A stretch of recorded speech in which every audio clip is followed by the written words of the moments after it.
ఒకానొక సమయంలో అప్సరసలలో శ్రేష్ఠురాలైనటువంటి పుంజకస్థల అనబడేటటువంటి ఒక అప్సరస శాపవశం చేత కుంజరుడనేటటువంటి వానరుడికి కుమార్తెగా జన్మించింది. అంజనా అని పేరు పెట్టారు. ఆవిడ కామరూపిణి. ఒకనాటి ఆవిడ నీ తండ్రి అయిన కేసరి యొక్క భార్య, అందుచేత నీకు తల్లి. నీ తల్లి అయినటువంటి ఆ అంజన ఒకానొక నాడు మనుష్య రూపాన్ని ధరించి విలాసంగా ఒక పర్వత శిఖరం మీద నిలబడింది. వాయుదేవుడు ఆవిడ్ని చూసి మోహించి తన దీర్ఘమైన బాహువుల చేత గాఢముగా కౌగిలించుకున్నాడు. ఆ తల్లంది, ఎవడురా దుర్మార్గుడు నా పాతివ్రత్యమును చెరప చూస్తున్నవాడు, నేను ఏకపత్ని వ్రతని అంది. అంటే ఆయన అన్నాడు, అమ్మా ఇదంతా ఎందుకని? బ్రహ్మగారు ఆదేశించారు తమ తమ యొక్క తేజస్సుల్ని భూమి మీద వానరులుగా పంపమని.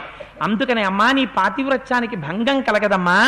గొప్ప పరాక్రమమున్నవాడు, బుద్ధిమంతుడు, నవవ్యాకరణ పండితుడు, నత్వా హింసామి శుశ్రోణి మా భుక్తే సుభగే భయం మానసాస్మి గతో యత్పాం పరిష్వజ్య యశస్వినీం వీర్యవాన్ బుద్ధిమాన్ సంపన్నస్తవ పుత్రో భవిష్యతి మహాసత్వో మహాతేజ మహాబల పరాక్రమ లంఘనే పవనే చైవ భవిష్యతి మయా సమః.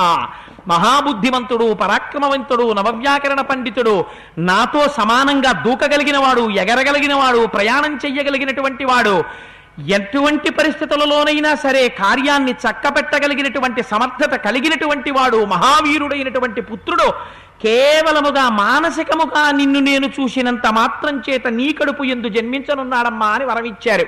ఆ కారణం చేత ఒక గుహలో హనుమా నువ్వు జన్మించావు. నువ్వు జన్మించగానే ఆకాశంలో ఉదయిస్తున్న సూర్యభగవానుండి చూసి తినే ఫలం అనుకుని ఎగిరి ఆ సూర్యభగవానుండి పట్టుకోబోయావు. సూర్యపదానికి అడ్డొస్తున్నావని కోపం వచ్చి ఇంద్రుడు వజ్రం పెట్టి కొడితే నీ ఎడమదవడ సొట్టబడి కింద పడ్డావు. సొట్టబడిన హనుములు కలిగిన వాడు కనుక నిన్ను హనుమా అని పిలిచారు. ఆనాడు నువ్వు భూమి మీద పడిపోతే నీ తండ్రి వాయుదేవుడికి కోపం వచ్చి ఆయన కూడా పెన్ డౌన్ స్ట్రైక్ మొదలుపెట్టాడు. ఆయన కూడా భూమి మీద ఎక్కడా వాయువు వీచడం ఆపేసింది. ఆనాడు ప్రాణులన్నీ సంక్షుభితం చెందాయి. చతుర్ముఖ బ్రహ్మగారు పరుగునొచ్చారు. సృష్టి ఆగిపోతోందని హనుమకి వరమిచ్చారు. ఏ అస్త్రము చేత, ఏ శస్త్రము చేత నిన్ను ఎవ్వడూ బంధించలేడు, నీకు ఏ విధమైన అపాయము రాదని వరమిచ్చారు. దేవేంద్రుడు పరిగెత్తుకొచ్చి స్వచ్ఛంద మరణం వరమిచ్చాడు. నీ అంత నువ్వు సంకల్పం చేసి శరీరాన్ని విడిచిపెట్టాలి, కానీ ఒక్క నాటికి నిన్ను పడగొట్టగలిగినటువంటి పురుషుడు ఈ పృథివీ మండలంలో, ఈ బ్రహ్మాండాల్లో ఎక్కడా ఉండడు. అటువంటి వాడివని వరమిచ్చారు. అందుకే ఇప్పటికీ మహానుభావుడు ఎక్కడ రామకథ చెక్కినా, ఎక్కడ రామాయణం చెప్పినా అక్కడక్కడికి ఏదో ఒక రూపంలో వస్తారట. ప్రచ్ఛన్న రూపంలో వచ్చి కన్నుల వెంట నీరు కారుస్తూ రామకథ విని తన్మయత్వాన్ని చెందుతారట. అందుకే ఎక్కడ రామకథ చెప్పబడుతుందో అక్కడికి హనుమ వస్తారు. ఎక్కడ హనుమ అడుగు పెడతారో అక్కడ పవిత్రమై మంగళం అయిపోతుంది. ఆ ప్రాంతంలో మనం కూర్చున్నాం కనుక మన కోరికలు తీరిపోతాయి, చచ్చేవాడు కూడా బతుకుతాడు. అది రామకథకి హనుమకి ఉన్నటువంటి గొప్ప సంబంధం. అందుకున్నటువంటి వరమిచ్చాడయా మహానుభావ. నేను ఎన్నో సందర్భాల్లో గరుత్మంతుడు సముద్రంలో ఉన్న పాముల్ని తన్నుకుపోతుండగా చూశాను. నీ తండ్రి వాయుదేవుడు ప్రభంజనుడై వీస్తే చెట్ల యొక్క పెద్ద పెద్ద కొమ్మలని విరిచేస్తాడు, పర్వత శిఖరములను డుళ్ళించేస్తాడు. అటువంటి శక్తి కలిగిన వాయుదేవుని కుమారుడవైనటువంటి నీకుంది ఆ గమన శక్తి, గరుత్మంతుడికుంది. అటువంటి హనుమ ఇవాళ కొన్ని కోట్ల వానరముల యొక్క ప్రాణములు, భవిత, సౌభాగ్యము నీ చేతులలో ఉన్నాయి. నీ వీర్యమును, పరాక్రమమును, తేజస్సును పుంజుకో. ఒక్కసారి నీ అవిక్ర పరాక్రమాన్ని ప్రదర్శించు. 100 యోజనముల సముద్రాన్ని అవలీలగా గడచి ఆవలి ఒడ్డుకు చేరి సీతమ్మ జాడ కనిపెట్టి ఈవతలకి రా. దాని చేత వానరుల యొక్క ప్రాణములు నిలబడతాయి. స్వామి హనుమా, నీ శక్తిని చూపించొక్కసారి అనేటప్పటికీ జాంబవంతుడు ఈ మాట అనగానే పైకి లేచారట. లేచి మేరు పర్వతం ఎలా పెరిగిపోతుందో అలా పెద్ద శరీరాన్ని పెంచేశారు. పెంచేసి ఆయన ఒక్కసారి ఆ కింద వానరులందరూ బొటనవేళ్లంతంత వారైపోయారు, చిన్న చిన్న వారి కింద. అంత పెద్ద స్వరూపంతో నిలబడ్డారు.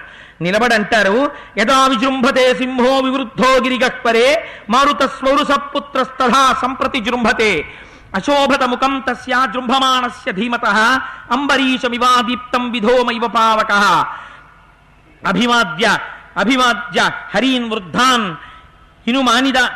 హనుమానిదమిబ్రవీత్ అరుజత్ పర్వతాగ్రాణి హుతాశన సఖోనిలః బలవాన్ అప్రమేయశ్చ వాయురాకాశగోచరః యస్యాహం శీఘ్రవేగస్య శీఘ్రగస్య మహాత్మనః మారుతః సౌరసపుత్రః ప్లవనే నాస్తి మత్సమః ఉత్సహేయం హి విస్తీర్ణః మాలికంతమివాంబరం మేరుంగిరిమసంగేన పరిగంతుం సహస్రశః బాహువేగ ప్రణున్నేన సాగరేణ ముత్సహే సమాప్లావయితుం లోకం సపర్వత నదీ హ్రదం ముమోరు జంఘవేగేన భవిష్యతి సముత్థితః సముచ్ఛ్రిత మహాగ్రాసో సముద్రో వరుణాలయం పన్నగాశనమాకాశే పతంతం పక్షిసేవితే వైనతేయమహం శక్తః పరిగంతుం సహస్రశః ఉదయాత్ర స్థితం వాపి జ్వలంతం రశ్మిమాలినం అనంతమివ మాదిత్య అభిగంతుం సముత్సహే సాగరం శోషయిష్యామి ధారయిష్యామి మేదినీం పర్వతాం చూర్ణయిష్యామి ప్లవమాన ప్లవంగమాః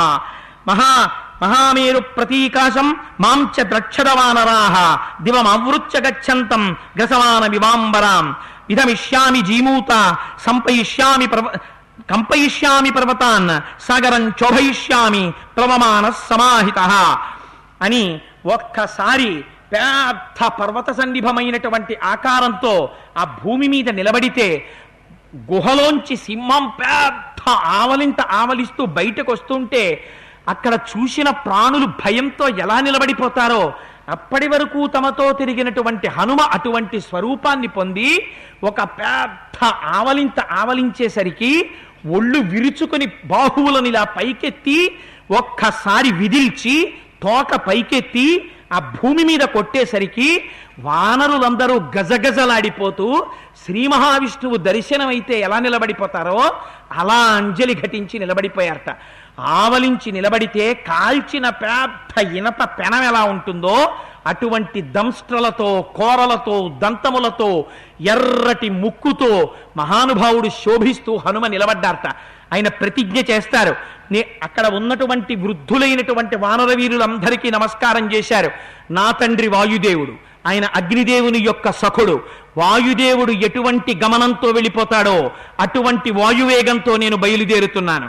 ఇవాళ నేను బయలుదేరి వెళుతుండగా నాకు అడ్డొచ్చినటువంటి ఏ ప్రాణినైనా సరే నా యొక్క వక్షస్థలంతో గుద్ది పడగొట్టేస్తాను, పర్వతాల్ని చూర్ణం చేస్తాను, సముద్రాన్ని కలయి తిప్పేస్తాను, నా బాహువుల యొక్క శక్తి చేత ఈ సముద్రాన్ని తిరగతోడేస్తాను, పర్వతాల్ని కదిపేస్తాను, శిఖరాల్ని ఊపేస్తాను. 100 యోజనములు కాదు, 10,000 యోజనములైనా సరే కొన్ని వేల మార్లు అటువైపు నుంచి ఇటువైపుకి దాటుతాను. సూర్యుడు ఉదయిస్తుండగా భూమి నుంచి ఆకాశంలో కెడతాను, సూర్యుడి సమీపంలో నిలబడి నమస్కారం చేస్తాను, మళ్ళీ కిందకు వస్తాను. మళ్ళీ సూర్యుడు అస్తమించడానికి పశ్చిమ దిక్కు కెడుతుండగా మళ్ళీ సూర్యుడి దగ్గరికి ఎడతాను, మళ్ళీ నమస్కారం చేసి కిందకు వస్తాను. వాయుదేవుడిది ఎంతవంటి బలమో నా బలం అటువంటిది. గరుత్మంతుడు సముద్రం మీద తిరుగుతుండగా గరుత్మంతుడి చుట్టూ కొన్ని వేల సార్లు ప్రదక్షిణం చేస్తాను. సముద్రానికి ఉత్తర దిక్కున కూర్చుని లేచి నా శరీరాన్ని పెంచి వంగి దక్షిణ దిక్కునున్న సముద్రాన్ని నా చేత్తో ముట్టుకుంటాను. ఆకాశంలో నేను ప్రయాణం చేసి వెళ్ళిపోతుంటే సమస్త భూతములు గజగజలాడిపోతాయి. నేను వెడుతున్నప్పుడు ఆకాశాన్ని తీవ్రమైన దంష్ట్రలతో కూడిన నా నోటితో తాగినట్టుగా తాగుతూ వెళ్ళిపోతాను. మేరుపర్వత శిఖరాలకి కొన్ని వేల మార్లు ప్రదక్షిణం చేస్తాను. రావణాసురుడు ఈ భుజాతండానికి 10 తలల కీటకం, వాణ్ణి కొట్టి చంపేస్తాను. లేదా లంకని పెల్లగించి చేతితో పట్టి సముద్రానికి ఈవలి ఒడ్డుకి తీసుకొస్తాను. ప్రస్రవణ పర్వత శిఖరముల మీద కూర్చున్న రామచంద్రమూర్తి యొక్క పాదాల విందముల యందు లంకని విసిరాతలు మారేస్తాను. రామచంద్రమూర్తే చూస్తారు రావణుడేమిటో. ఇక నా యొక్క పరాక్రమం ముందు నిలబడగలిగిన వాడు లేడు. నేను బయలుదేరుతున్నాను. నాకు అడ్డు రాగలిగినటువంటి వాడు ఈ బ్రహ్మాండములో లేడు. చతుర్ముఖ బ్రహ్మగారు దేవేంద్రుడు చెరక ఆసనం మీద కూర్చుని మధ్య ఆసనంలో అమృత భాండాన్ని పెడితే ఇద్దరి మధ్యలోకి వెళ్లి చెరక చేత్తో ఇద్దరిని అడ్డగించి అమృత భాండాన్ని తీసుకురాగలను. అవిక్ర పరాక్రమంతో బయలుదేరుతున్నాను అని ఎర్రటి ముఖంతో తీవ్రమైన కోరలతో పరిఘల వంటి బాహువులతో తెల్లటి గోళ్లతో పుంజుకున్నటువంటి పరాక్రమం కలిగినటువంటి తొడలతో ఈ భూమి నేను ఇక్కడ నిలబడితే తట్టుకోలేక కుంగిపోతుంది. అందుకని మహేంద్రగిరి పర్వత శిఖరముల మీద నిలబడి పాదములను ఊంచి బయలుదేరుతాను అని పర్వత శిఖరములను ఎక్కుతుంటే అక్కడున్న గంధర్వులు విద్యాధరులు ఎగిరి లేచి పారిపోయారట. ఆ పర్వతం కంపించిపోయిందిట, చెట్లు పడిపోయాయిట, మృగములన్నీ దిక్కులు పట్టి పారిపోయాయిట, పావులు కలుగుల్లోంచి బయటికి వచ్చి తలకొక దిక్కు వెళ్ళిపోయాయిట.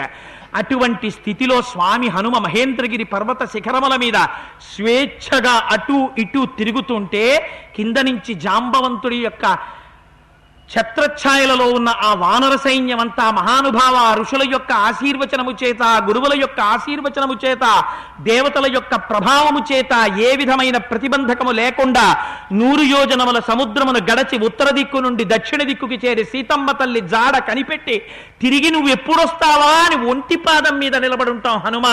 ఇన్ని కోట్ల వానరులకి ప్రాణము పెట్టినటువంటి వాడిగా కీర్తి గడించదవుగాక, నీకోసమని పుణ్యకర్మలు చేస్తూ ఇక్కడ నిలబడతామని కైమోడ్చి నమస్కరిస్తుంటే సవేగవాన్ వేగ సమాహితాత్మ హరిప్రవీర పరవీరహంత మనస్సమాధాయ మహానుభావో జగామి లంకాం మనసా మనస్వి. అవతల శత్రువులైనటువంటి రాక్షసుల్ని కేవలం తన చేతులతో, కాళ్లతో, పాదములతో, మోకాళ్లతో, వక్షస్థలంతో గుద్ది చంపగలిగినటువంటి వీరుడైన హనుమ, దర్శన సామర్థ్యము కలిగినటువంటి హనుమ మనస్సు చేతనే లంకాపట్టణాన్ని చేరుకుని సీతమ్మని అన్వేషించడానికి ఉత్సాహంతో పొంగుతుంటే పౌర్ణమి నాటి చంద్రబింబ దర్శనమై కెరటములతో పైకి లేస్తున్నటువంటి సముద్రంలా మానసికోత్సాహమును పొంది లంకాపట్టణమును మనస్సుతో చేరిపోయి ఉన్నారు.